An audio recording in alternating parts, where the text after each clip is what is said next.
Praise the Lord. Hallelujah. യേശുവേ നന്ദി, യേശുവേ സ്തോത്രം, യേശുവേ ആരാധന. ഹല്ലേലൂയ. യേശയ്യ 42:7 അന്തർക്ക് കാഴ്ച നൽകുന്നതിനും തടവുകാരെ കാരാഗൃഹത്തിൽ നിന്നും അന്ധകാരത്തിലിരിക്കുന്നവരെ ഇരുട്ടറയിൽ നിന്ന് മോചിപ്പിക്കാനും ജനതയ്ക്ക് ഉടമ്പടിയും ജനതകൾക്ക് പ്രകാശവുമായി ഞാൻ നിന്നെ നൽകിയിരിക്കുന്നു. കൃപാസനം മരിയൻ ഉടമ്പടി ധ്യാനത്തിലേക്ക് നമ്മൾ ഭക്തിപൂർവ്വം പ്രവേശിക്കുകയാണ്. ഈശോയ്ക്ക് നമുക്ക് ഹൃദയത്തിൽ നന്ദി പറയാം. ദൈവപിതാവിനാൽ ആകർഷിക്കപ്പെട്ടിട്ട് പരിശുദ്ധ ദൈവമാതാവ് ജീവനോടെ പ്രത്യക്ഷയായ ഈ അൾത്താരയിൽ ഈ സമയം നമ്മളെ ഒരുമിച്ച് കൂട്ടിയ ദൈവപിതാവിൻ്റെ സ്നേഹത്തിന് ഹൃദയത്തിൽ നന്ദി പറഞ്ഞുകൊണ്ട് ദിവ്യകാരുണ്യനാഥനെ വരവേറ്റുകൊണ്ട് നമുക്ക് ഇരുകരങ്ങളും ഉയർത്തി ശക്തമായി സ്തുതിക്കാം. Hallelujah, hallelujah, hallelujah. മഹത്വം, മഹത്വം, ആരാധന, ആരാധന. Hallelujah, hallelujah. പരിശുദ്ധ പരമ ദിവ്യ കാരുണ്യത്തിന് പരിശുദ്ധ പരമ ദിവ്യ കാരുണ്യത്തിന് ആരാധനയും സ്തുതിയും പുകഴ്ചയും ഉണ്ടായിരിക്കട്ടെ. പരിശുദ്ധ പരമ ദിവ്യ കാരുണ്യത്തിന് എന്നേരവും ആരാധനയും സ്തുതിയും പുകഴ്ചയും ഉണ്ടായിരിക്കട്ടെ. നമുക്കെല്ലാവർക്കും കൃപാസനം പ്രത്യക്ഷീകരണ മധ്യസ്ഥ പ്രാർത്ഥന ഏറ്റുചൊല്ലി പ്രാർത്ഥിക്കാം. അമ്മേ പരിശുദ്ധ അമ്മേ, അമ്മേ പരിശുദ്ധ അമ്മേ, ദൈവമാതാവേ, ദൈവമാതാവേ, കൃപാസനത്തിലൂടെ ഞങ്ങൾക്കും ഞങ്ങളുടെ ദേശത്തിനും അമ്മ മധ്യസ്ഥം തേടി തന്ന എല്ലാ അനുഗ്രഹങ്ങൾക്കും കൃപകൾക്കും ഞങ്ങളിപ്പോൾ ഹൃദയം നിറഞ്ഞ നന്ദി പറയുന്നു. സ്തുതിച്ചു പ്രാർത്ഥിക്കാം. Hallelujah, hallelujah.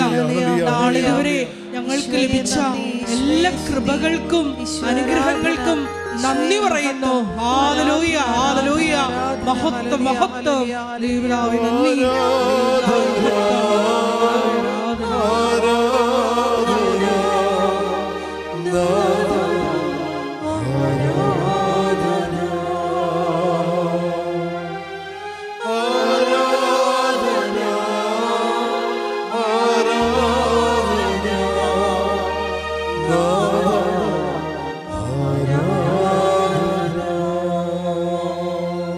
പരിശുദ്ധ പരമ ദിവ്യ കാരുണ്യത്തിന് ആരാധനയും സ്തുതിയും പുകഴ്ചയും ഉണ്ടായിരിക്കട്ടെ.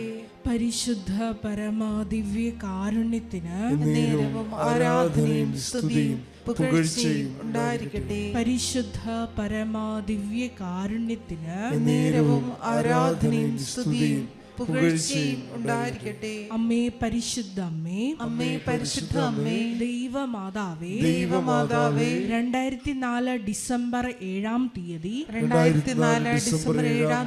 ഉച്ചകഴിഞ്ഞ് 2:30 കൃപാസനത്തിൽ സംഭവിച്ച അമ്മയുടെ പ്രത്യക്ഷപ്പെടലിനെ കുറിച്ച് തിരുസഭയ്ക്ക് സമർപ്പിച്ചിരിക്കുന്ന പഠനരേഖകളുടെ മേൽ വസ്തുനിഷ്ഠവും ദൈവശാസ്ത്ര വിധി പ്രകാരമുള്ളതുമായ അന്വേഷണ പഠനങ്ങൾ നടത്തി ആ പ്രത്യക്ഷപ്പെടലിലൂടെ പ്രകടമായ ദൈവമാതാവിന്റെ പ്രത്യേക കരുതലും സംരക്ഷണവും വെളിപ്പെടുത്തുന്ന പീഡിതരുടെ ആശ്വാസവും പ്രവാചകന്മാരുടെ രാജ്ഞിയും വാഗ്ദാനത്തിന്റെ പേടകവും പ്രപഞ്ച പ്രകൃതിയുടെ മാതാവുമായ പരിശുദ്ധ അമ്മയുടെ ഭക്തി തിരുസഭയിൽ കൂടുതൽ പ്രചരിച്ച് ജീവിതത്തിന്റെ ദുരിത ദുരന്ത അവസ്ഥകളിൽ അവസ്ഥകളിൽ അകപ്പെട്ട് കഴിയുന്ന അനേകായിരം മക്കൾക്ക് ദൈവത്തിന്റെ സാന്നിധ്യവും സന്ധിപ്പും കൂടുതൽ അനുഭവിക്കുക വഴി ആത്മീയ വിശുദ്ധിയും ദൈവശക്തിയും കൈവരിക്കുവാൻ ഞങ്ങളുടെ കുടുംബങ്ങളെ ഇടയാക്കണമേ. സ്തുതിച്ചു പ്രാർത്ഥിക്കാം. Hallelujah, hallelujah. മരിയനോട് ഉടമ്പടിയെടുത്ത് പ്രാർത്ഥിക്കുന്ന ഞങ്ങളുടെ കുടുംബങ്ങളെ നീ വിശുദ്ധീകരിക്കണമേ എന്ന് പ്രാർത്ഥിക്കുന്നു, ശക്തീകരിക്കണമേ എന്ന് പ്രാർത്ഥിക്കുന്നു, ആത്മാവാൽ വഴി നടത്തണമേ എന്ന് പ്രാർത്ഥിക്കുന്നു, സാക്ഷികളാക്കി ഉയർത്തണമേ എന്ന് പ്രാർത്ഥിക്കുന്നു. Hallelujah, hallelujah. കരങ്ങൾ വീശിക്കോ.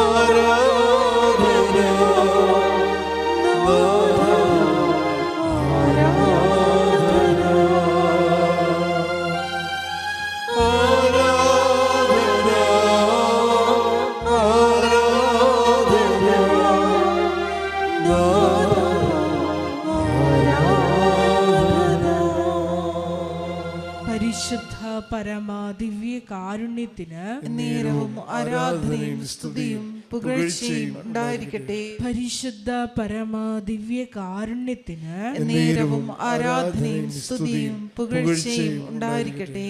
പരിശുദ്ധ പരമദിവ്യ കാരുണ്യത്തിന് നേരവും ആരാധനയും സ്തുതിയും പുകഴ്ചയും ഉണ്ടായിരിക്കട്ടെ. അമ്മേ പരിശുദ്ധ അമ്മേ പരിശുദ്ധ അമ്മേ, ഭൂസ്വർലോകങ്ങളുടെ രാജ്ഞിയായ അങ്ങേയ്ക്ക് ഭൗമ സംരക്ഷണത്തിനായി പ്രപഞ്ച പ്രകൃതിയെ തന്നെ തിരുസഭ പ്രതിഷ്ഠിക്കുവാൻ ഈ പ്രത്യക്ഷീകരണം വഴി ഇടയാക്കണമേ. പരിശുദ്ധ അമ്മേ, ജപമാല മാതാവേ, സകല കൃപാസനം പ്രാർത്ഥനകളോടും ചേർത്ത് ഞങ്ങൾ ഇപ്പോൾ പ്രാർത്ഥിക്കുന്ന ഈ സമൂഹത്തിന്റെ പ്രത്യേക നിയോഗങ്ങളും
പ്രത്യക്ഷീകരണത്തിന്റെ ഈ അനുഗ്രഹവേളയിൽ ഞങ്ങൾക്ക് സാധിച്ചു തരുവാൻ കനിയണമേ. ആമേൻ. സ്തുതിച്ചു പ്രാർത്ഥിക്കാം. Hallelujah, hallelujah, hallelujah. മഹത്വം, ആരാധന. Hallelujah, hallelujah. നാളിതുവരെ കൃപാസനത്തിൽ വന്ന് തീർത്ഥാടക ഉടമ്പടിയെടുത്ത് പോയിട്ടുള്ള മുഴുവൻ കുടുംബങ്ങളെയും സ്ഥാപനങ്ങളെയും അവരുടെ വ്യക്തിപരമായ നിയോഗങ്ങളെയും അൾത്താരിൽ സമർപ്പിച്ച് പ്രാർത്ഥിക്കുന്നു. പരിശുദ്ധ ദൈവമാതാവേ, ആ മക്കൾക്ക് വേണ്ടി ഈ ആരാധനാ സമയം പ്രത്യേകമായിട്ട് മധ്യസ്ഥം വഹിക്കണമേ എന്ന് പ്രാർത്ഥിക്കുന്നു. എത്രയും വേഗം ഈ അൾത്താറിൽ വന്ന് സാക്ഷ്യം പറയാനുള്ള കൃപ ഓരോ മക്കൾക്കും കൊടുക്കണമേ. Hallelujah, hallelujah. മഹത്വം, ആരാധന. Hallelujah, hallelujah, hallelujah. പരിശുദ്ധ അമ്മ ജീവനോടെ പ്രത്യക്ഷപ്പെട്ട ഈ അൾത്താരയിൽ കയറി എനിക്ക് സാക്ഷ്യം പറയാൻ അനുവദിച്ച അമ്മയ്ക്കും ഈശോപ്പച്ചനും 1000 കോടി നന്ദി പറയുന്നു. എൻ്റെ പേര് റിജി. ഞാൻ മഞ്ഞപ്ര ഫൊറോന ചർച്ച് ഇടവക അംഗമാണ്. ഇത് എൻ്റെ അമ്മ, 2 മക്കൾ, പിന്നെ ഒരാൾ ചേച്ചിയുടെ മോളാണ്. ഞാൻ ആദ്യമായിട്ട് ഉടമ്പടി എടുത്തത് 2024 ഏപ്രിൽ 30 ഞാൻ ഉടമ്പടി എടുക്കുന്നതിന് മുൻപ് 2 പ്രാവശ്യം അമ്മ വലിയ 2 അനുഗ്രഹങ്ങൾ നൽകി എന്നെ അനുഗ്രഹിച്ചിട്ടുണ്ട്. ഞാൻ 2022 എൻക്ലക്സ് എക്സാമിന് വേണ്ടി ഡൽഹിയിലോട്ട് പോകുന്നത്. അപ്പോൾ ഞാൻ എൻ്റെ ഒരു ഫ്രണ്ടിൻ്റെ വീട്ടിൽ തലേദിവസം പോയി താമസിച്ചിട്ടുണ്ടായിരുന്നു. അപ്പം എക്സാമിന് പോണതിൻ്റെ അന്ന് രാവിലെ ഞാൻ പ്രാർത്ഥിച്ച് ഒരുങ്ങുന്നതിൻ്റെ ഇടയ്ക്ക് അവൾ വന്ന് എനിക്ക് ഉടമ്പടി തൈലവും വെഞ്ചിരിച്ച തേനും തന്ന് എനിക്ക് പ്രാർത്ഥിച്ചിട്ട് എൻ്റെ അടുത്ത് പറഞ്ഞു, നീ ധൈര്യമായിട്ട് പൊക്കോ, നീ എക്സാമിന് പാസ്സാവും, അമ്മ കൂടെ വരുമെന്ന് പറഞ്ഞു. ഞാൻ പോയി എക്സാം എഴുതി. എക്സാം നല്ല ഈസി ആയിരുന്നു, എനിക്ക് നല്ല ഈസിയായി ഫീൽ ചെയ്തു. എല്ലാ ക്വസ്റ്റ്യനും വായിച്ചു കഴിയുമ്പോൾ തന്നെ എനിക്ക് എവിടെയൊക്കെയോ കണ്ട് നല്ല പരിചയം പോലെ തോന്നി. ഞാൻ 1.5 മണിക്കൂർ കൊണ്ട് എൻ്റെ എക്സാം കംപ്ലീറ്റ് ചെയ്തു. 4 അവേഴ്സിൻ്റെ എക്സാമാണ്. ഞാൻ 1.5 മണിക്കൂറിൽ ഫിനിഷ് ചെയ്ത് ഞാൻ പുറത്തിറങ്ങി. എനിക്ക് ഒരു നല്ല മാതാവിൻ്റെ ഇടപെടൽ എനിക്ക് നന്നായിട്ട് ഫീൽ ചെയ്തു. 2 വീക്സൊക്കെ എടുക്കും അതിൻ്റെ റിസൾട്ട് വരാൻ വേണ്ടിയിട്ട്. 12 അവേഴ്സ് കഴിഞ്ഞ് പിറ്റേ ദിവസം ഞാൻ കണ്ണ് തുറക്കുമ്പോൾ എൻ്റെ റിസൾട്ട് ഓൾറെഡി ഉണ്ട്. ഞാൻ നോക്കുമ്പോൾ 3 മണിയായപ്പോൾ റിസൾട്ട് വന്നിട്ടുണ്ട്, ഞാൻ പാസ്സായി. അങ്ങനെ എനിക്കൊരു വലിയ ഒരു അനുഗ്രഹം തന്ന അമ്മ എന്നെ സഹായിച്ചു. അത് കഴിഞ്ഞ് അടുത്ത എൻ്റെ ഒരു വലിയ ടാസ്ക് ഓസ്കി എക്സാം ആയിരുന്നു. ഓസ്കി എക്സാമിന് അത് ഓസ്ട്രേലിയയിൽ ചെന്ന് എഴുതേണ്ട ഒരു എക്സാം ആയിരുന്നു. ഞാൻ അതത്ര വലിയ സീരിയസ് ആയിട്ട് എടുത്തില്ല. ഞാൻ വിചാരിച്ചു പ്രാക്ടിക്കൽ എക്സാം, ഞാൻ ഒരുപാട് വർഷങ്ങളായിട്ട് നഴ്സായിട്ട് വർക്ക് ചെയ്യുക. ഞാൻ UAE-യിലായിരുന്നു. അപ്പം ഞാൻ നാട്ടിലും UAE-യിലും ഡൽഹിയിലൊക്കെ ആയിട്ട് എനിക്ക് നല്ല എക്സ്പീരിയൻസ് ഉണ്ട്. അപ്പം ഞാൻ ഓർത്തു ഇത് കുഴപ്പമില്ല, പ്രാക്ടിക്കൽ എക്സാം അല്ലേ, ഞാൻ സ്ഥിരം ചെയ്തുകൊണ്ടിരിക്കുന്ന കാര്യമല്ലേ, എനിക്കത് സാധിക്കുമെന്ന് വിചാരിച്ച് ഞാൻ പോയി എക്സാം എഴുതി. ഞാൻ പഠിച്ചൊന്നുമില്ല, ഞാനങ്ങനെ പോയി എക്സാം ഭയങ്കര കോൺഫിഡൻറ്റ്. എൻ്റെ ഒരു കഴിവിൽ ഞാൻ ആശ്രയിച്ച് ഞാൻ എക്സാം എഴുതി. അത് നല്ല രീതിയിൽ തോറ്റു. എനിക്ക് ഒരുപാട് വിഷമമായി. ഞാൻ തിരിച്ചു വന്നു, ഭയങ്കര വിഷമമായി. ഞാൻ എന്നിട്ട് 2ാമത്തെ എക്സാമിന് രജിസ്റ്റർ ചെയ്തു. പിന്നെ എൻ്റെ 2-3 ഫ്രണ്ട്സിനെയൊക്കെ കൂട്ടി സൂമിലൊക്കെ ഇരുന്ന് ഞങ്ങൾ പഠിച്ചു. അപ്പോൾ ഞാൻ ഈ ആദ്യത്തെ എക്സാമിന് ഞാൻ ഓസ്ട്രേലിയയിൽ ചെന്നപ്പോൾ എൻ്റെ ഒരു കസിൻ സിസ്റ്റർ ഉണ്ടായിരുന്നു. അപ്പം ചേച്ചി എനിക്ക് ഇതിനെപ്പറ്റിയൊക്കെ പറഞ്ഞ് മാതാവിനെ പറ്റി പറഞ്ഞു. ഭയങ്കര ചേച്ചി നല്ല ഭക്തയാണ്, ഇവിടെ വന്ന് ഉടമ്പടി എടുത്ത് പ്രാർത്ഥിച്ച് ഒരുപാട് അനുഗ്രഹങ്ങൾ കിട്ടിയിട്ടുണ്ട്. അപ്പോൾ എനിക്ക് ഉടമ്പടി ഉപ്പ് തന്നു, പത്രം തന്നു, പ്രാർത്ഥിച്ചോളാൻ പറഞ്ഞു. അപ്പം ഞാൻ അന്ന് മുതൽ അത് ഉപയോഗിച്ച് പ്രാർത്ഥിക്കാൻ തുടങ്ങി. അത് കഴിഞ്ഞ് എക്സാമിന് ഞാനപ്പോൾ 4 ദിവസത്തെ ഓഫിനാണ് എക്സാമിന് പോകാൻ വേണ്ടി പ്ലാൻ ചെയ്തത്. 4 ദിവസം 22 ആയിരുന്നു എൻ്റെ 21 രാത്രിയായിരുന്നു എൻ്റെ ഫ്ലൈറ്റ്. 20 ഡ്യൂട്ടിക്ക് പോണേക്കാൾ മുന്നേ ഞാൻ എൻ്റെ വിസ എടുത്ത് നോക്കിയപ്പോഴത്തേനും വിസ 1 ഇയർ എക്സ്പയറി ഉണ്ട്. പക്ഷെ ഞാൻ നോക്കുമ്പോൾ എൻ്റെ വിസ സിംഗിൾ എൻട്രിയാണ്. ഞാൻ ഓൾറെഡി ഒരു പ്രാവശ്യം എൻട്രി ചെയ്തു. അപ്പോൾ ഞാൻ ചിന്തിച്ചിരുന്നത് എൻ്റേത് മൾട്ടിപ്പിൾ എൻട്രി ആണ്. അപ്പോൾ എനിക്കൊരു വേറൊരു വിസയുടെ ആവശ്യമില്ലെന്നാണ് ഞാൻ വിചാരിച്ചത്. പിന്നെ പെട്ടെന്ന് എന്താ ചെയ്യേണ്ടതെന്ന് എനിക്കറിയില്ല. ഞാൻ എനിക്ക് വിളിക്കാവുന്ന ഫ്രണ്ട്സിനെയും എൻ്റെ കസിൻസിനെയും ഒക്കെ വിളിച്ചു. ഞാൻ ഇമിഗ്രേഷനിൽ വിളിച്ചു, അവർ ഫോൺ എടുക്കണില്ലായിരുന്നു. VFSൽ ഞാൻ വിളിച്ചു, അവർക്കൊന്നും ചെയ്യാനില്ല. പിന്നെ കുറേ ട്രൈ ചെയ്തപ്പോഴത്തേനും എനിക്ക് ഇമിഗ്രേഷനിൽ അവർ സാധാരണ ഫോൺ എടുക്കാറില്ല. എൻ്റെ കോൾ എടുത്തു. അവർ പറഞ്ഞു ഇത് എന്ത് നാഷണാലിറ്റിയാണെന്ന് ചോദിച്ചു. ഞാൻ പറഞ്ഞു ഇന്ത്യനാണെന്ന് പറഞ്ഞു. ഇന്ത്യൻ ആണെങ്കിൽ ഒരിക്കൊന്നും ചെയ്യാൻ പറ്റില്ല, നോർമൽ പ്രോസസ്സിൽ കൂടെ മാത്രമേ നിങ്ങൾക്ക് വിസ കിട്ടുള്ളൂ, അറ്റ്ലീസ്റ്റ് 15 days എടുക്കുമെന്ന് പറഞ്ഞു. എനിക്ക് പിന്നെ വേറൊരു ഓപ്ഷനും ഇല്ല. ഞാൻ വിസയ്ക്ക് അപ്ലൈ ചെയ്തു. ഞാൻ 21-ാം തീയതിത്തെ എക്സാം അങ്ങനെ നോക്കിയിരുന്ന് എനിക്ക് വിസ വന്നില്ല. 22 ഞാൻ എക്സാം സെൻറ്ററിൽ വിളിച്ചു പറഞ്ഞു ഞാനിനി എക്സാം ഞാൻ വരുന്നില്ല, കാരണം എനിക്ക് വിസ എൻ്റെ എക്സ്പയറി ആയി, എനിക്ക് വരാൻ പറ്റില്ലെന്ന് പറഞ്ഞു. അപ്പോൾ അവർ പറഞ്ഞു ഓക്കേ എന്ന് പറഞ്ഞു. അപ്പം ഞാനങ്ങനെ ഞാൻ ഒരുപാട് വിഷമിച്ച്. ഞാൻ എൻ്റെ ഹസ്ബൻഡിനോട് പറഞ്ഞു ഇനി എന്തിനാ ജീവിക്കണേ, എന്നെ അങ്ങ് വെട്ടിയരിഞ്ഞ് കൊന്നുകളാന്നൊക്കെ പറഞ്ഞ് ഒരുപാട് വിഷമിച്ചു. എന്നിട്ട് ഞാൻ വിചാരിച്ചു അപ്പം സാരില്ല എന്ന് പറഞ്ഞ് എന്നെ ആശ്വസിപ്പിച്ചു. ഞാനത് കഴിഞ്ഞ് ഞാൻ ചുമ്മാ ഇനിയിപ്പം ടെൻഷനായി ഇങ്ങനെ ഇരിക്കുക, ഞാനെന്നാൽ ചുമ്മാ ഒന്ന് ജസ്റ്റ് യൂട്യൂബൊക്കെ ഒന്ന് നോക്കിയൊന്ന് റിലാക്സ് ആവാമെന്ന് ഓർത്തിട്ട് ഞാൻ യൂട്യൂബ് എടുക്കുമ്പോൾ അച്ഛൻ്റെ ഉടമ്പടി ധ്യാനം അതിൽ നടന്നുകൊണ്ടിരിക്കുക. ഞാൻ ആ ധ്യാനം മുഴുവൻ കരഞ്ഞ് ഞാനത് പങ്കെടുത്തു. ഞാൻ മാതാവിൻ്റെ അടുത്ത് കരഞ്ഞ് പ്രാർത്ഥിച്ചു. മാതാവിനോട് ഞാൻ പറഞ്ഞു, മാതാവേ എനിക്ക് ഈ എക്സാം എഴുതാൻ പറ്റിക്കഴിഞ്ഞ് കഴിഞ്ഞാൽ ഞാൻ തിരിച്ചു വന്ന് ഇവിടെ വന്ന് സാക്ഷ്യം പറഞ്ഞോളാമെന്ന് പറഞ്ഞു. ഞാനങ്ങനെ പ്രാർത്ഥിച്ച് ഞാൻ പിന്നെ അത് കഴിഞ്ഞ് ഉടമ്പടി ധ്യാനം കഴിഞ്ഞു ഞാൻ പിന്നെ തിരിച്ച് വന്ന് എൻ്റെ കമ്പ്യൂട്ടറിൻ്റെ അടുത്ത് വന്നെന്ന് ഞാൻ ഓർത്ത് ഇനിയിപ്പം ടിക്കറ്റ് ക്യാൻസൽ ചെയ്യാം, ഇനിയിപ്പോൾ അതിന് ഒരുപാട് പൈസ കൊടുത്ത് ടിക്കറ്റ് എടുത്ത് ഇനിയിപ്പോൾ അതിൻ്റെ പൈസയും പോകണ്ടല്ലോ എന്ന് വിചാരിച്ച് ഞാൻ വന്ന് അവരെ ഖത്തർ എയർവേസ് ആവുമ്പോൾ അവർ വിളിച്ച് പറഞ്ഞു ടിക്കറ്റും ക്യാൻസൽ ചെയ്തു. അത് കഴിഞ്ഞ് ഞാൻ ഹസ്ബൻഡ് എൻ്റെ അടുത്ത് പറഞ്ഞു, ഓക്കെ നീ എത്ര ദിവസമായി മര്യാദയ്ക്ക് ഭക്ഷണം കഴിച്ചിട്ട് നീ ഒന്ന് എണീക്ക്, നീ എന്തെങ്കിലും കഴിക്കുക, സാരമില്ല പോട്ടെ എന്ന് പറഞ്ഞു. ഞാൻ ആ സീറ്റിൽ നിന്ന് ഇങ്ങനെ എണീറ്റ വഴി ഒരു അലേർട്ട് എനിക്ക്, ഒരു മെസ്സേജിൻ്റെ അലേർട്ട് എനിക്ക് കിട്ടി. ഞാൻ ആ അലേർട്ട് എടുത്ത് നോക്കുമ്പോൾ എനിക്ക് വിസ ഗ്രാൻറ്റഡ്.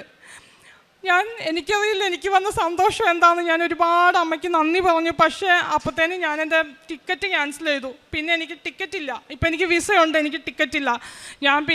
ഞങ്ങൾ ഒത്തിരി ട്രാവൽസിലൊക്കെ വിളിച്ചു ചോദിച്ചു, അവരൊന്നും ഒരു ഓപ്ഷനും ഇല്ല. ഞങ്ങൾ പിന്നെ ഒത്തിരി ട്രൈ ചെയ്തു. നെക്സ്റ്റ് 11 o'clock, അതായത് 22-ാം തീയതി 11 o'clock, 24-ാം തീയതി എക്സാം, 22-ാം തീയതി ഞങ്ങൾക്ക് ടിക്കറ്റ് റെഡിയായി. അങ്ങനെ ഞാൻ പോയി എക്സാം എഴുതി. എക്സാം ഭയങ്കര ബുദ്ധിമുട്ടായിരുന്നു. അപ്പോഴും ഞാൻ ഈ മാതാവിൻ്റെ ഉപ്പ് എനിക്ക് എൻ്റെ ചേച്ചി തന്നതൊക്കെ ഉണ്ട്, അതൊക്കെ വെച്ച് പ്രാർത്ഥിച്ചൊക്കെ എക്സാം എഴുതി. പക്ഷേ എക്സാം ഭയങ്കര ബുദ്ധിമുട്ട്. ഓരോ സ്റ്റേഷൻ കഴിയുമ്പോഴും ഇത് പോയി അങ്ങനെ ഓരോ സ്റ്റേഷനും എനിക്ക് കിട്ടില്ല എന്ന് തന്നെ വിചാരിച്ച് ഞാനിത് കഴിഞ്ഞു. അത് ഞാൻ എക്സാം കഴിഞ്ഞപ്പോൾ എൻ്റെ ഫ്രണ്ട്സിനോട് പറഞ്ഞു, എനിക്ക് ഈ റിസൾട്ട് വേണ്ട, ഈ റിസൾട്ട് എങ്ങനെയെങ്കിലും കിട്ടാതിരുന്നാൽ മതിയായിരുന്നു, ഈ റിസൾട്ട് എങ്ങനെയും മിസ്സായാൽ മതിയായിരുന്നു. അപ്പോൾ അവരെൻ്റെ അടുത്ത് വന്നിട്ട് ഞങ്ങൾ എക്സാം എഴുതിയതല്ലേ, അപ്പോൾ ഞങ്ങളുടെയും പോവില്ലേ, അപ്പോൾ അയ്യോ എന്നാൽ അങ്ങനെ വേണ്ട, എൻ്റെ മാത്രം പോയാൽ മതി എന്ന് പറഞ്ഞു. എനിവേ ഞാൻ എക്സാം അത് കഴിഞ്ഞ് ഒരു മാസം കഴിഞ്ഞപ്പോൾ റിസൾട്ട് വന്നപ്പോൾ ഞാൻ എടുത്ത് നോക്കിയില്ല. അപ്പം എല്ലാവരുടെ റിസൾട്ട് വന്നു, ഞാൻ പാസ്സായി എന്ന് പറഞ്ഞ് എല്ലാവരും മെസ്സേജ് വിടുക. ഞാൻ നോക്കാതെ ഇങ്ങനെ അപ്പുറത്തെ മുറി പോയെന്ന് കരയുക. അപ്പം ഹസ്ബൻഡ് എന്നെ വിളിച്ചു, എടി നീ പാസ്സായി. ഹസ്ബൻഡ് ഇമെയിൽ ഓപ്പൺ ചെയ്ത് നോക്കി. അപ്പം എന്നോട് പറഞ്ഞു, എടി നീ പാസ്സായി എന്ന് പറഞ്ഞു. അങ്ങനെ എനിക്കൊരു അനുഗ്രഹം. അത് ഉടമ്പടി എടുക്കുന്നേക്കാൾ മുന്നേ അമ്മയുടെ ഉടമ്പടി ധ്യാനവും ഉടമ്പടി ഇതും ഉപയോഗിച്ചതിൻ്റെ ഫലമായിട്ട് എനിക്ക് അമ്മ തന്നതാണ്. അത് കഴിഞ്ഞിട്ട് വേറൊരു വലിയ ടാസ്ക് എൻ്റെ ഇംഗ്ലീഷ് ടെസ്റ്റ് ആയിരുന്നു. അത് എനിക്ക് ഭയങ്കര പാടാണ്. ഇംഗ്ലീഷ് ഞാൻ കുറച്ച് സംസാരിക്കും, പക്ഷേ എക്സാമിന് എനിക്ക് കിട്ടില്ല. അപ്പം ഞാൻ 8 പ്രാവശ്യം ഞാൻ PT എക്സാം എഴുതി, അതിനൊക്കെ സ്പീക്കിങ്ങിന് എനിക്ക് കിട്ടില്ല. അപ്പം ഞാനിങ്ങനെ ഒരുപാട് വിഷമിച്ചു. അപ്പം ഞാൻ ഹസ്ബൻഡിൻ്റെ അടുത്ത് പറഞ്ഞു, ചേട്ടാ ഇനിയും എനിക്ക് ഇത് കിട്ടണമെങ്കിൽ ഞാൻ ഇവിടെ വന്ന് ഉടമ്പടി എടുക്കാതെ എനിക്ക് കിട്ടില്ല ഏട്ടാന്ന് പറഞ്ഞു. അപ്പോൾ ഓക്കെ ചേട്ടൻ പറഞ്ഞു, ശരി നമുക്ക് ഉടമ്പടി എടുക്കാമെന്ന് പറഞ്ഞു. ഇവിടെ വന്ന് ഞാൻ ഉടമ്പടി ഉടമ്പടി എടുത്തിട്ട് ഞാൻ ആ സൺഡേ പള്ളിയിൽ പോയി ഞാൻ പ്രാർത്ഥിക്കുന്നതിൻ്റെ ഇടയ്ക്ക് എനിക്കൊരു 19 എന്ന് പറഞ്ഞ ഡേറ്റ് എൻ്റെ മനസ്സിൽ തോന്നിച്ചു. അപ്പം ഞാൻ ഓർത്തു, ഇതെന്താ 19? ഞാനപ്പോൾ അന്ന് വൈകിട്ട് വന്നിട്ട് ഞാൻ ഈ ഡേറ്റുകൾ നോക്കി. അപ്പോൾ 22-ാം തീയതി എനിക്ക് തിരിച്ച് UAE പോകണം. 19-ാം തീയതിയിലത്തെ ഡേറ്റാണ് എനിക്ക് കാണിച്ചത്. ഞാൻ എടുത്ത് നോക്കി. ഞാൻ നോക്കുമ്പോൾ ഈ 19-ാം തീയതിയിലത്തെ ഡേറ്റ് ഒഴിച്ചിട്ട് ബാക്കി ഒരു ഡേറ്റും പിന്നെ ഉള്ളത് ഞാൻ പോണേ എന്നാണ് ഒരു ഡേറ്റ് അവൈലബിൾ ആയിട്ട്. ഈ ഒരൊറ്റ ഡേറ്റ് അവൈലബിൾ ആയിട്ടുള്ളൂ. ഞാനപ്പം പൂർണ്ണമായിട്ട് വിശ്വസിച്ചു, ഇതെനിക്ക് മാതാവ് കാണിച്ചു തന്ന ഡേറ്റ് തന്നെയാണെന്ന് ഞാൻ വിശ്വസിച്ച് ഞാൻ ആ ഡേറ്റ് എടുത്തു. ഞാൻ എക്സാം എഴുതി 22-ാം തീയതി പോണേക്കാളും 22-ാം തീയതി ഫ്ലൈറ്റ് ഈവനിങ്ങിൽ പോണേക്കാളും മുന്നേ എനിക്ക് മെസ്സേജ് വന്നു, റിസൾട്ട് വന്നു എന്നും പറഞ്ഞു. പക്ഷേ എനിക്ക് ഭയങ്കര പേടി. ഞാൻ പറഞ്ഞു, അമ്മേ ഞാൻ ഇതിന് പാസ്സായി കഴിഞ്ഞാൽ ഞാൻ പള്ളിയിൽ സമയമില്ല, ഈവനിങ്ങിൽ ഓൾമോസ്റ്റ് ടൈമായി പോകാനായിട്ട്. ഞാൻ പറഞ്ഞു, ഇവിടെ വന്ന് ഞാൻ അമ്മേനെ കണ്ട്, ഇവിടെ ഞങ്ങളുടെ ചർച്ചിൽ പോയി അമ്മേനെ കണ്ട് നന്ദി പറഞ്ഞിട്ടേ ഞാൻ പോവുള്ളൂ. ഞാൻ പോയി റിസൾട്ട് തുറന്ന് വീട്ടിൽ വെച്ച് തന്നെ റിസൾട്ട് ഓപ്പൺ ആക്കി നോക്കുമ്പം 65 ആണ് എനിക്ക് ശരിക്കും PTക്ക് സ്പീക്കിങ്ങിന് വേണ്ടത്. എനിക്ക് ഇതുവരെ 8 പ്രാവശ്യം എഴുതിയിട്ടും എനിക്ക് കിട്ടിയിട്ടില്ല 65. ഈ 9-ാമത്തെ പ്രാവശ്യം ഞാൻ ഉടമ്പടി എടുത്ത് പ്രാർത്ഥിച്ച് എഴുതിയ എക്സാമിന് എനിക്ക് 76 മാർക്ക് ഉണ്ടായിരുന്നു. അത് ബാക്കി 4 മൊഡ്യൂളിൽ ഏറ്റവും കൂടുതൽ സ്പീക്കിങ്ങിനായിരുന്നു. അങ്ങനെ അമ്മ മാതാവ് എന്നെ സഹായിച്ചു ഈ കാര്യത്തിലും. അത് കഴിഞ്ഞിട്ട് പിന്നെ ജോബ് ഓസ്ട്രേലിയയിൽ ഇപ്പോൾ ഭയങ്കര ടൈറ്റാണ്. നമ്മൾ എത്ര അപ്ലൈ ചെയ്താലും കിട്ടില്ല. ഞാൻ ഒരുപാട് അപ്ലൈ ചെയ്തു, എന്തെയ്താൽ കിട്ടുന്നില്ലായിരുന്നു. അതിൻ്റെ ഇടയ്ക്കൊരു ജോബ് ഇൻ്റർവ്യൂ കിട്ടി. ഞാനത് അറ്റൻഡ് ചെയ്തു, എനിക്കത് പാസ്സായി. അപ്പം ഞാൻ പെട്ടെന്ന് ഈ UAE നിന്ന ഹോസ്പിറ്റലിൽ എനിക്ക് ഇച്ചിരി ബുദ്ധിമുട്ടായിരുന്നു അവിടെ വർക്ക് ചെയ്യാൻ. അപ്പം എനിക്കിത് കിട്ടിയില്ലോ എന്നുള്ള സന്തോഷത്തിൽ ഞാൻ റിസൈൻ കൊടുത്തു. പക്ഷേ അതിൻ്റെ റെഫറൻസ് ചെക്ക് കഴിഞ്ഞപ്പോഴത്തേനും അത് റിജക്റ്റായി. അങ്ങനെ അതെനിക്ക് കിട്ടിയില്ല. അങ്ങനെ അപ്പം എൻ്റെ ജോലിയും പോയി. ഞാൻ എന്നിട്ട് ഇങ്ങനെ കണ്ടിന്യൂസ് അപ്ലൈ ചെയ്തുകൊണ്ടിരുന്നു. മാർച്ച് ആയപ്പോഴത്തേനും എനിക്ക് ഒരു ലേഡി, മേരി എന്ന് പേരുള്ളൊരു ലേഡി എനിക്കൊരു ഇമെയിൽ വിട്ടു. റിജി, ഞങ്ങൾക്ക് ഇപ്പോൾ കറൻ്റ് ഇവിടെ വേക്കൻസി ഇല്ല, പക്ഷേ ഞങ്ങൾ നിൻ്റെ CV കുറച്ച് ലോക്കൽ ഹെൽത്ത് ഡിസ്ട്രിക്റ്റിലോട്ടൊക്കെ സെൻഡ് ചെയ്തോട്ടെ എന്ന് ചോദിച്ചു. ഞാൻ പറഞ്ഞു അതിന് കുഴപ്പമില്ല മാം, സെൻഡ് ചെയ്തോളാൻ പറഞ്ഞു. അവരങ്ങനെ സെൻഡ് ചെയ്തു. അത് കഴിഞ്ഞ് ഒരു 2 മാസത്തേക്ക് വേറെ അപ്ഡേറ്റ് ഒന്നുമില്ലായിരുന്നു. പിന്നെ ഞാനിങ്ങനെ അപ്ലൈ ചെയ്തുകൊണ്ടിരുന്നു, എനിക്കൊരു അപ്ഡേറ്റും ഇല്ല, എനിക്കൊരു ഇൻ്റർവ്യൂ കോളും ഇല്ല. അപ്പം ഞാൻ ഈ ലേഡിക്ക് വീണ്ടും ഇമെയിൽ വിട്ടു, ഞാൻ ഇന്ന ആളെ എന്തെങ്കിലും ഫോളോ അപ്പ് ഉണ്ടോ, എന്തെങ്കിലും അപ്ഡേറ്റ് ഉണ്ടോ എന്ന് ചോദിച്ചു. അപ്പോൾ അവർ പറഞ്ഞു നീ നിൻ്റെ ഡാഷ്ബോർഡിൽ പോയിട്ട് എല്ലാ ഡീറ്റെയിൽസും അപ്ഡേറ്റ് ചെയ്യ്, ഞാൻ ഒന്നോടെ വേറൊരു എംപ്ലോയറിനെ കോൺടാക്ട് ചെയ്തിട്ടെന്ന് പറഞ്ഞു. അവർ കോൺടാക്ട് ചെയ്തു. അപ്പം എന്നോട് വീണ്ടും മെസ്സേജ് വിട്ടു, ഞങ്ങൾ ഓൾറെഡി കോൺടാക്ട് ചെയ്തിട്ടുണ്ട്, ദേ മേ കോൾ യു എന്ന് പറഞ്ഞ് ഇമെയിൽ വിട്ടു. പിറ്റേ ദിവസം തന്നെ എനിക്ക് ഒരു ഇൻവിറ്റേഷൻ വന്നു, നോർത്തേൺ ന്യൂ സൗത്ത് വെയിൽസിൽ നിന്നാണ് വന്നത്. ഇങ്ങനെ വേക്കൻസി ഉണ്ട്, ഇൻ്റർവ്യൂ അപ്ലൈ ചെയ്യാൻ പറഞ്ഞ് മെസ്സേജ് വന്നു. ഞാൻ അപ്ലൈ ചെയ്തിട്ട് തിരിച്ച് ആ ലേഡിക്ക് എനിക്ക് വന്ന ഇമെയിലിന് റിപ്ലൈ കൊടുത്തു, ഞാൻ അപ്ലൈ ചെയ്തിട്ടുണ്ടെന്ന് പറഞ്ഞു. അപ്പോൾ അവർ ആ ഇമെയിലിന് എനിക്ക് തിരിച്ചു വിട്ടു, okay thank you so much for applying, ഞങ്ങൾ I have already a word for you in my mind. അപ്പോൾ ഞാൻ ജസ്റ്റ് അപ്ലൈ ചെയ്തിട്ടുള്ളൂ. അപ്പോഴേ ആ നഴ്സ് മാനേജർ എനിക്ക് മെസ്സേജ് വിട്ടു, നിനക്കുള്ള വേർഡ് ഓൾറെഡി എൻ്റെ മനസ്സിലുണ്ടെന്ന് പറഞ്ഞു. എനിക്ക് അതെങ്ങനെ സംഭവിച്ചു എന്ന് എനിക്കറിയില്ല. അമ്മയുടെ ഇടപെടലല്ലാതെ അതിന് വേറെ ഒരു ഓപ്ഷനും ഇല്ല. അവർ എന്നെ അറിയില്ല, ജസ്റ്റ് എൻ്റെ ബയോഡാറ്റ അവർ സെൻഡ് ചെയ്ത് കൊടുത്തു. എനിക്കറിയില്ല അതെങ്ങനെ സംഭവിച്ചു എന്ന്. അങ്ങനെ എനിക്ക് ഇൻ്റർവ്യൂ ഒരാഴ്ച കഴിഞ്ഞ് ഇൻ്റർവ്യൂ കിട്ടി. ഞാൻ ആ ഇൻ്റർവ്യൂവിനാണെങ്കിൽ ഞാനിതുപോലെ ഉപ്പ് വെഞ്ചിരിച്ച ഉപ്പ് വിതറി തൈലം മോണിറ്ററിലും കീബോർഡിലും മൗസിലെല്ലാം പൂശി ബൈബിളും കൊന്തയും കാശിരൂപം ഒക്കെ വെച്ചിട്ടാണ് അറ്റൻഡ് ചെയ്തത്. അവരെന്നോട് പറഞ്ഞു 4 ക്വസ്റ്റ്യനേ ചോദിക്കുള്ളൂ എന്ന് പറഞ്ഞു. ഫസ്റ്റ് ക്വസ്റ്റ്യൻ കഴിഞ്ഞപ്പോഴേ എൻ്റെ മോണിറ്റർ കംപ്ലീറ്റ് ആയിട്ട് അങ്ങ് ഷട്ട് ഡൗൺ ആയിപ്പോയി. മീൻസ് സൗണ്ട് മാത്രം കേൾക്കാം, മോണിറ്റർ കംപ്ലീറ്റ് ബ്ലാക്ക് കളറായി.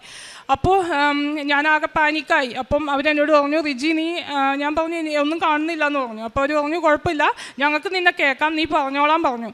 അങ്ങനെ ഞാൻ പറഞ്ഞു. അങ്ങനെ 3 ക്വസ്റ്റ്യൻ കഴിഞ്ഞു. 4ാമത്തെ ക്വസ്റ്റ്യൻ വീണ്ടും എനിക്കൊന്നും അറിയില്ല, അതിൻ്റെ എന്താ ആൻസർ എന്ന് എനിക്കറിയില്ല, ഏത് രീതിയിലുള്ള ആൻസർ അവർക്ക് കൊടുക്കേണ്ടതെന്ന് എനിക്കറിയില്ല. ഞാൻ വിചാരിക്കുന്ന രീതിയിൽ ഞാൻ ആൻസർ കൊടുത്തു. അപ്പോൾ അവർ തന്നെയും പിന്നെയും അവരെന്നോട് ചോദിക്കാൻ, നിനക്ക് എന്തെങ്കിലും വേറെ പറയാനുണ്ടോ, നീ പറഞ്ഞത് കറക്റ്റാന്ന് നിനക്ക് തോന്നണുണ്ടോ എന്നൊക്കെ ഇങ്ങനെ തന്നെയും പിന്നെയും മറിച്ചും തിരിച്ചും അവർ ഒത്തിരി ഇങ്ങനെ പറഞ്ഞുകൊണ്ടിരുന്നു. ലാസ്റ്റ് ഞാൻ പറഞ്ഞു since I am a new staff എനിക്കറിയില്ല എന്താ പറയേണ്ടതെന്നൊന്നും അറിയില്ലെങ്കിൽ ഞാൻ പറഞ്ഞു ഞാനൊരു പുതിയ സ്റ്റാഫല്ലേ, ഞാൻ എൻ്റെ സീനിയേഴ്സിനോട് കൺഫേം ചെയ്തിട്ട് ഞാൻ ഈ ഓർഡർ കൊടുക്കുന്നുള്ളൂ എന്ന് പറഞ്ഞു. അപ്പോൾ അവർ പറഞ്ഞു ഓക്കെ എന്ന് പറഞ്ഞു. അങ്ങനെ ആ ഇൻ്റർവ്യൂ കഴിഞ്ഞു. എനിക്ക് ഇൻ്റർവ്യൂ പാസ്സായി. പക്ഷേ 2 മാസമായിട്ട് ഒരു അപ്ഡേറ്റും ഇല്ല. അപ്പം ഞാൻ ആകെ ടെൻഷൻ അടിച്ചു. അപ്പം ഞാൻ ഈ ഓസ്ട്രേലിയക്ക് വരാനിരിക്കുന്ന ഒരു ഗ്രൂപ്പുണ്ട് ഫേസ്ബുക്കിൽ. അപ്പോൾ അതിൽ ഞാൻ പോയിട്ട് ഞാനകത്ത് ആരെങ്കിലും ആ ഹോസ്പിറ്റലിൽ വർക്ക് ചെയ്യണമെന്നുണ്ടോയെന്ന് നോക്കിയിട്ട് ഒരാളുടെ നമ്പർ കിട്ടി. അപ്പം ഞാൻ അവർ മെസ്സഞ്ചർ വഴി കോൺടാക്ട് ചെയ്തു. അപ്പം ഞാൻ പറഞ്ഞു എനിക്ക് ഇങ്ങനെ സിറ്റുവേഷൻ, ഞാൻ 2.5 മാസത്തോളമായി എൻ്റെ ഇൻ്റർവ്യൂ കഴിഞ്ഞിട്ട് സെലക്ട് ആയി, പക്ഷേ വേറൊരു അപ്ഡേറ്റും എനിക്കില്ലെന്ന് പറഞ്ഞു. അപ്പോൾ അവരെന്നോട് ഇങ്ങനെ ഈ ഫോട്ടോ കണ്ടിട്ട് എൻ്റെ DP കണ്ടിട്ട് അവരെന്നോട് ചോദിച്ചു കൃപാസന മാതാവിൻ്റെ ആളല്ലേ എന്ന് ചോദിച്ചു. അപ്പം ഞാൻ പറഞ്ഞു അതെ, ഞാൻ കൃപാസന മാതാവിൻ്റെ ഒരു വിശ്വാസിയാണ്, എൻ്റെ എല്ലാ കാര്യങ്ങളും മാതാവ് നടത്തി തന്നെയെന്ന് പറഞ്ഞു. അപ്പം അവർ പറഞ്ഞു ഈ ഒന്നുകൊണ്ടും പേടിക്കേണ്ട, ഇത് കൃപാസന മാതാവിൻ്റെ സ്വന്തം ഹോസ്പിറ്റലാണ്, ഇവിടെ വരുന്നവരൊക്കെ കൃപാസന മാതാവിൻ്റെ ഭക്തരാണ്, അപ്പം മാതാവ് ഇങ്ങോട്ട് കൊണ്ടുതന്നെ, അപ്പോൾ ഒന്നും പേടിക്കേണ്ടെന്ന് പറഞ്ഞു. അങ്ങനെ 2.5 മാസം 3 മാസത്തോളം കഴിഞ്ഞപ്പോഴത്തേനും എനിക്ക് അവർ നോമിനേഷൻ അപ്രൂവൽ എനിക്ക് വന്നു. വിസയ്ക്ക് അപ്ലൈ ചെയ്തോളാൻ പറഞ്ഞു. എനിക്ക് ഓഫർ ലെറ്റർ കിട്ടി. അങ്ങനെ അപ്പം പിന്നെ വിസയ്ക്ക് അപ്ലൈ ചെയ്യുന്നത്, അപ്പം ഞാൻ എൻ്റെ പ്രോസസ്സ് തന്നെ ചെയ്തുകൊണ്ടിരുന്നത്. അപ്പം ഞാൻ ഈ വിസ വന്നപ്പോൾ എൻ്റെ ഫ്രണ്ട്സൊക്കെ പറഞ്ഞു നീ ഇനി തന്നെ ചെയ്യേണ്ട, കാരണം ഇത്ര കഷ്ടപ്പെട്ടാണ് നമുക്ക് ഒരു ഓഫർ കിട്ടിയത്, അപ്പം ഇനിയും ഈ വിസയിൽ എന്തെങ്കിലും ഒരു പ്രോബ്ലം ഉണ്ടെങ്കിൽ നമുക്ക് ഇത് റിജക്റ്റ് ആയിപ്പോവും, അപ്പം നീ റിസ്ക് എടുക്കേണ്ടെന്ന് പറഞ്ഞു. പക്ഷെ ഞാൻ ഏജൻസിയിൽ അന്വേഷിച്ചപ്പോൾ അവർ 1 ലക്ഷം 1.5 ലക്ഷം രൂപയൊക്കെ ചോദിക്കുന്നത്. അപ്പം ഞാൻ മാതാവിനോട് പറഞ്ഞു മാതാവേ എനിക്ക് ഇത്രയും പൈസ കൊടുക്കാനില്ല, മാതാവ് എൻ്റെ കൂടെ ഇരിക്കുക, നമുക്ക് ഒരുമിച്ച് അപ്ലൈ ചെയ്യാം. മാതാവ് തന്നെയും എനിക്ക് ഈ ആപ്ലിക്കേഷൻ ചെയ്ത് മാതാവ് തന്നെ ചെക്ക് ചെയ്ത് മാതാവ് തന്നെ എനിക്ക് വിസ അയച്ചതായോ എന്ന് പറഞ്ഞു. ഞാൻ മാതാവിനെ കൂടെ ഇരുത്തി എൻ്റെ ഉടമ്പടി ഉപ്പൊക്കെ വിതറി, വെഞ്ചിരിച്ച ഉപ്പും പിന്നെ കാശിരൂപം കൂടെ വെച്ചു, ബൈബിൾ എടുത്ത് വെച്ചു, തൈലം മോണിറ്ററിലും മൗസിലും കീബോർഡിലൊക്കെ പൂശി ഞാനും മാതാവും കൂടെ അപ്ലൈ ചെയ്തു. 1.5 മാസം കൊണ്ട് എനിക്ക് എൻ്റെ വിസ ഗ്രാൻഡായി. എനിക്കും എൻ്റെ ഫാമിലിക്കുമുള്ള വിസ ഗ്രാൻഡായി കിട്ടി. അതെനിക്കൊരു ഭയങ്കര മാതാവ് തന്ന അത്ഭുതമാണ്. അപ്പോൾ ഞാൻ ഒരിക്കലും പ്രതീക്ഷ എൻ്റെ കൂടെ ഏജൻസി കൊടുത്തവർക്ക് പോലും 2-2.5 മാസത്തിൽ കഴിഞ്ഞിട്ടാണ് ഇപ്പോഴും 5 മന്ത്സൊക്കെ ആയിട്ട് വിസ കിട്ടാത്ത പിള്ളേരുണ്ട്. ഞാനിത് പൂർണ്ണമായിട്ടും വിശ്വസിക്കുന്നത് മാതാവിൻ്റെ ഇടപെടലാണ്. അതുകൂടാതെ ഞാൻ 2 പ്രാവശ്യം ഉടമ്പടി പുതുക്കാൻ വന്നപ്പോഴും എനിക്ക് നല്ല ജാസ്മിൻ്റെ സുഗന്ധാഭിഷേകം കിട്ടിയിട്ടുണ്ടായിരുന്നു. അപ്പോൾ തന്നെ എനിക്ക് അറിയായിരുന്നു ഞാൻ വന്ന കാര്യം നടക്കുമെന്ന്. അതുകൂടാതെ ഒരു ദിവസം ഈ 2ാമത്തെ ഉടമ്പടി പുതുക്കി കഴിഞ്ഞപ്പോൾ ഞാൻ ഒരു ദിവസം ഞാൻ ഇങ്ങനെ മാതാവിനോട് പറഞ്ഞു, എനിക്ക് ഇടയ്ക്ക് ഇങ്ങനെ മിസ്സാവണുണ്ട്. 5 മണിക്ക് എണീക്കാൻ പറ്റണില്ല. ഞാൻ അലാറം ഓഫ് ചെയ്ത് വീണ്ടും കിടക്കും. അപ്പോൾ ഞാൻ മാതാവിനോട് ചോദിച്ചു, മാതാവിന് പിണക്കമാണാവോ? അപ്പോൾ ഞാൻ ഒരു ദിവസം ഇങ്ങനെ കിടന്നപ്പോൾ ഞാൻ എൻ്റെ കൊന്തയിലാണ് ഞാൻ കാശിരൂപം ഇട്ടേക്കണേ. അപ്പോൾ ഞാൻ മാതാവിനോട് പറഞ്ഞു, മാതാവേ എന്നോട് പിണക്കമൊന്നുമില്ലെങ്കിൽ ഇന്ന് രാത്രി എൻ്റെ അടുത്തിട്ടൊന്ന് വരുമോ എന്ന് ചോദിച്ചു. അങ്ങനെ ഞാൻ പറഞ്ഞ ഇത് എൻ്റെ ഹെഡ് എൻഡ് വെച്ചിട്ട് ഞാൻ കിടന്നു. പിറ്റേ ദിവസം രാവിലെ ഞാൻ നോക്കുമ്പോൾ കൊന്ത വെച്ചോടുത്ത് തന്നെ ഇരിപ്പുണ്ട്. പക്ഷേ മാതാവ് ഞാനൊരു പിന്നൊക്കെ കുത്തിയിട്ടേക്കണം. കാരണം കാശിരൂപത്തിൻ്റെ കുളത്തിച്ചിരി അത്ര സ്ട്രോങ് അല്ലാത്തതുകൊണ്ട് ഊരി പോകുന്ന പേടിയതുകൊണ്ട് ഒരു പിന്ന് അതിൻ്റെ കാശിരൂപത്തുമ്മ ഇങ്ങനെ അതിൻ്റെ സ്മോൾ ഹോളിൽ ഇട്ടിട്ടാണ് ഞാൻ വെച്ചേക്കണേ. മാതാവ് അവിടെ നിന്ന് ഇറങ്ങി വന്ന് എൻ്റെ അടുത്ത്, എൻ്റെ റൈറ്റ് സൈഡിൽ മാതാവ്. അപ്പം ഞാൻ രാവിലെ, ദൈവമേ മാതാവേ എന്നോട് വഴക്കാണോ, ഇറങ്ങി പോയതാണോ എന്ന് എനിക്ക് ഭയങ്കര സംശയം. ഞാൻ വിളിച്ചിട്ട് എൻ്റെ അടുത്തേക്ക് വന്നതാണോ ഇറങ്ങി പോയതാണോ എന്ന് ഭയങ്കര സംശയം.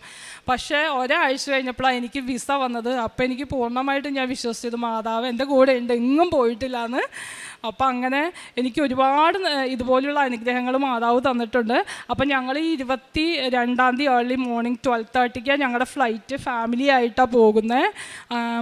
പിന്നെ എനിക്ക് നല്ല സാലറി തന്നെ, എനിക്ക് പ്രൊവിഷണൽ ഓഫർ ലെറ്റർ കിട്ടിയേക്കാളും നല്ല സാലറിയിലാണ് എൻ്റെ ലാസ്റ്റ് കണ്ടീഷണൽ ഓഫർ ലെറ്റർ വന്നേക്കണേ. പിന്നെ ഒരു ഗവൺമെൻറ് ഹോസ്പിറ്റലിലാണ് കിട്ടിയേക്കണേ. ഞാൻ ഗവൺമെൻറ് ഹോസ്പിറ്റലിൽ കിട്ടുമെന്ന് ഒരിക്കലും പ്രതീക്ഷിച്ചില്ല. ഞാൻ വല്ല കെയർ ഹോമിലും ഒക്കെ കിട്ടുള്ളൂ. പക്ഷേ എനിക്ക് ഭയങ്കര ആഗ്രഹമായിരുന്നു എനിക്കൊരു ഗവൺമെൻറ് ഹോസ്പിറ്റലിൽ വർക്ക് ചെയ്യാൻ. കാരണം എനിക്ക് ICU എക്സ്പീരിയൻസാണ്. അപ്പം വാർഡിലൊക്കെ കയറിയിട്ട് ICUവിൽ കയറാമെന്നൊക്കെയുള്ള ആഗ്രഹങ്ങളൊക്കെ ആയിരുന്നു. അപ്പം എനിവേ ഫസ്റ്റ് എനിക്ക് റിജക്റ്റായി പോയത് പ്രൈവറ്റ് ഹോസ്പിറ്റലായിരുന്നു. പക്ഷേ ഇതൊരു ഗവൺമെൻറ് ഹോസ്പിറ്റലാണ്. അപ്പം ഒരുപാട് നന്ദിയുണ്ട് മാധവനോടും ഈശോപ്പച്ചനോടും ഇത്രയും വലിയ അനുഗ്രഹം എനിക്കും എൻ്റെ കുടുംബത്തിനും തന്നതിനെ ഓർത്ത്. ഞങ്ങൾ എല്ലാ ദിവസവും രാവിലെ പ്രത്യക്ഷീകരണ പ്രാർത്ഥനയും വൈകിട്ടും ഈവനിങ് പ്രയറും ചെല്ലുമായിരുന്നു. ഡെയിലി ബ്രെഡ് എല്ലാ ദിവസവും കൂടും. പിന്നെ പിള്ളേർ എന്നും സ്കൂളിൽ പോകുമ്പോൾ ഇവർക്ക് ഞാൻ നേർച്ച വസ്തുക്കളായ ഉപ്പ് കൊടുക്കും, തൈലം പൂശും. അങ്ങനെയൊക്കെയാണ് ഇവരെ വിടുന്നത്. വൈകിട്ട് ഞങ്ങൾ ഒരുമിച്ച് നിന്ന് സന്ധ്യാപ്രാർത്ഥന ചൊല്ലി എല്ലാവരും കുരിശ് വരച്ച്, എല്ലാവരുടെ നെറ്റിയിൽ കുരിശ് വരച്ച് കൊടുക്കുമായിരുന്നു. അങ്ങനെ പിന്നെ ഞങ്ങൾ പ്രേക്ഷിത പ്രവർത്തനമായിട്ട് ഞങ്ങൾ ചെയ്യുന്നതെന്ന് വെച്ച് കഴിഞ്ഞാൽ ഇവിടുന്ന് കിട്ടുന്ന പത്രം ഞാൻ ചെല്ലുമ്പോൾ ലേറ്റ് ആയിട്ടില്ല എന്നുണ്ടെങ്കിൽ അന്ന് തന്നെ കുറേ പത്രം കൊടുക്കും. ബാക്കിത്തെ പത്രം പിറ്റേ ദിവസം തന്നെ ഞാൻ കൊടുക്കും. അതുപോലെ ഞങ്ങളിപ്പോൾ എവിടെയെങ്കിലും പള്ളിയിലൊക്കെ പോവുകയാണെങ്കിൽ അവിടെയൊക്കെ ഇങ്ങനെ മാതാവിൻ്റെ പത്രം ഇരിക്കണമുണ്ടെങ്കിൽ ഞാൻ അത് എടുത്തുകൊണ്ട് പോവും. അങ്ങനെ പല പള്ളികളിൽ നിന്നും ഞാൻ എടുത്തുകൊണ്ട് വന്ന് ഞാൻ ഓരോരുത്തരുടെ കൈകളിൽ ഏൽപ്പിച്ചിട്ടുണ്ട്. പിന്നെ അതുപോലെ ഒരു ദിവസം ഞാൻ നോക്കുമ്പോൾ ഒരുപാട് വിഷമം തോന്നി. എൻ്റെ മോൾ എപ്പോഴും എവിടെ മാതാവിൻ്റെ പത്രം കണ്ടാലും അവൾ എന്നോട് പറയും, അമ്മയുടെ കൃപാസനം പത്രം എന്നും പറഞ്ഞുകൊണ്ട് അവളെന്നെ കാണിച്ചു തരും. ഞാൻ കണ്ടില്ലെങ്കിൽ അവളെന്നെ കാണിച്ചു തരും. അപ്പം ഞാനത് എടുത്തുകൊണ്ട് പോയി ഇങ്ങനെ അർഹതപ്പെട്ട കരങ്ങളിൽ കൊടുക്കുമായിരുന്നു. അപ്പോൾ ഞാൻ ഒരു ദിവസം ഇതുപോലെ ഞങ്ങളിങ്ങനെ പള്ളിയുടെ ഫ്രണ്ടിൽ നിന്നും കിട്ടി, ഒരു ടേബിൾ അവിടെ ഇട്ടിട്ടുണ്ട്, അവിടെ കുറേ പത്രം ഇരിക്കണ്ടായിരുന്നു. അത് ഞങ്ങൾ എടുത്തു. അപ്പോൾ പിന്നെ എൻ്റെ ഫാദറിലോ മദറും മരിച്ചിട്ടുണ്ട്. അപ്പം സിമിത്തേരി പോയി എന്നാൽ അവരെ ഒന്ന് കാണാമെന്ന് വിചാരിച്ച് അങ്ങോട്ട് ചെന്ന് കഴിഞ്ഞപ്പോൾ അവിടെ നിലത്തിട്ട് ചവിട്ടിയിട്ടേക്കുക മാതാവിൻ്റെ പത്രം. അപ്പോഴത്തേനും കുഞ്ഞ് തന്നെ കണ്ടത്. പിന്നെ പെട്ടെന്ന് ഞങ്ങൾ എടുത്ത് പൊടിയൊക്കെ കളഞ്ഞ് തുടച്ച് ഞങ്ങൾ അത് അർഹതപ്പെട്ട കരങ്ങളിലോട്ട് കൊടുത്തു. അങ്ങനെ പ്രേക്ഷിത പ്രവർത്തനം ഞാനത് ചെയ്യുന്നുണ്ട്. പിന്നെ കാരുണ്യ പ്രവൃത്തിയായിട്ട് ഞങ്ങൾ ഞങ്ങൾ അപ്രോച്ച് ചെയ്യുന്ന എല്ലാവർക്കും ഞങ്ങൾ കഴിയുന്ന പോലെ ധനസഹായം കൊടുക്കാറുണ്ട്. പിന്നെ വെക്കേഷനൊക്കെ ഞാൻ നാട്ടിൽ വരുമ്പോൾ ഹസ്ബൻഡിൻ്റെ നിന്ന് കുറച്ച് പൈസ മേടിച്ചിട്ട് ഞാൻ കുറച്ച് ചിലവാക്കാറുള്ളൂ. ഞാൻ ഏതെങ്കിലും പാവപ്പെട്ടവർക്ക് രോഗികളെയൊക്കെ സന്ദർശിക്കുമ്പോൾ ഞാൻ ആ പൈസ കൊണ്ടു കൊടുക്കും. പിന്നെ മെഡിക്കൽ കോളേജിൽ ഞങ്ങളുടെ കുടുംബ യൂണിറ്റിൽ നിന്ന് തന്നെ ഒരു അറേഞ്ച്മെൻ്റായിട്ട് ഞങ്ങൾ പൊതിച്ചോറ് കൊടുക്കുന്നുണ്ട്. അതിൽ ഞാൻ കോൺട്രിബ്യൂട്ട് ചെയ്യും. അങ്ങനെ പാവപ്പെട്ടവർക്കൊക്കെ ഞങ്ങളിപ്പോൾ വീട്ടിലായാലും പാവപ്പെട്ട മനുഷ്യരൊക്കെ എന്തെങ്കിലും കൊണ്ടൊക്കെ വന്നു കഴിഞ്ഞാൽ ചിലപ്പോഴൊക്കെ ആവശ്യമില്ലാത്തതാണെങ്കിലും മേടിക്കും. അവർക്ക് സഹായം ആവട്ടെ, അവർ വെയിൽ കൊണ്ടൊക്കെ നടക്കുന്നതല്ലേ എന്ന്. പിന്നെ വീടിൻ്റെ അടുത്തുള്ളവർക്കും നെയ്ബേഴ്സും, വീടിൻ്റെ അടുത്തൊരു അമ്മച്ചിയുണ്ട്, അമ്മച്ചീനെ എപ്പോഴും എല്ലാ കാര്യത്തിലും ഞാൻ സഹായിക്കും. അങ്ങനെ ഉള്ള പ്രവൃത്തികളാണ് ഞങ്ങൾ ചെയ്യണേ. ഇത്രയും വലിയ കാര്യങ്ങൾ ഞങ്ങൾക്കും എനിക്കും ഞാൻ എൻ്റെ കുടുംബത്തിനും തന്നതിനകത്ത് 1000 നന്ദി അമ്മയ്ക്കും ഈശോപ്പച്ചനും പറഞ്ഞുകൊണ്ട് ഞാൻ നിർത്തുക. Thank you.